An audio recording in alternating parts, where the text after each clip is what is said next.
in is Fred Barnes, Weekly Standard executive editor. He's also a Fox News contributor. Jessica Tarlov is a Democratic strategist. Fred, what's your take? What, on Tillerson? No, on all of them. I was directly talking about the Secretary of State position, how now it's expanded to include all these other people. At the time we thought it was going to get narrow. Instead, we're adding to the list. Well, I don't think Tillerson is going to be Secretary of State.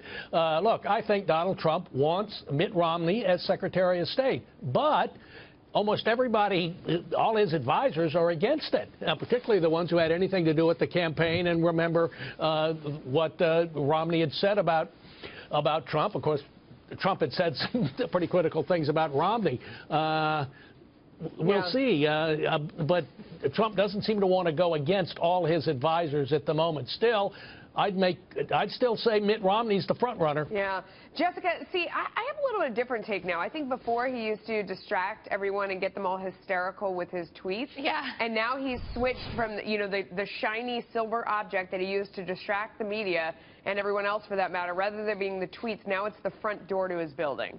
And so he's just letting them all walk in and out. Yeah. And if he says that Mitt Romney's going to be the Secretary of State right now, then the front door becomes less interesting. And he's having so much fun with the front door. What do you think of my theory? I feel like the front door at Trump Tower is never not going to be interesting. I happen to respectfully disagree with Fred here. I think that David Petraeus is the front runner for Secretary of State.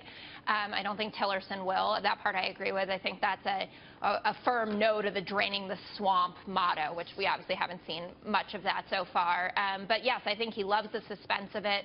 Throwing out the Carson appointment early this morning gives him a couple more days before he has to do anything else more serious in terms of making a pick.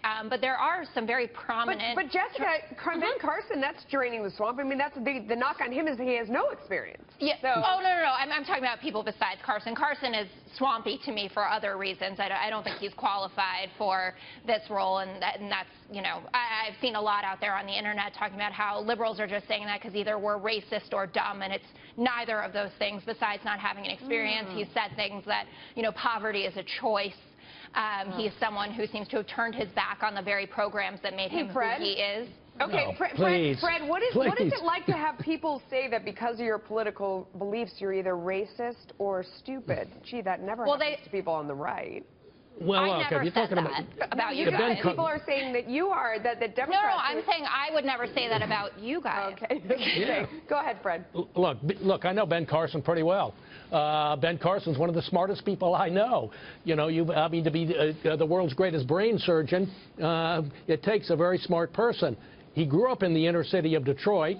He worked for years at Johns Hopkins Hospital in Baltimore, where I've been treated there on more than one occasion. It is in the inner city of Baltimore, and when you go to that hospital, it is an inner city hospital.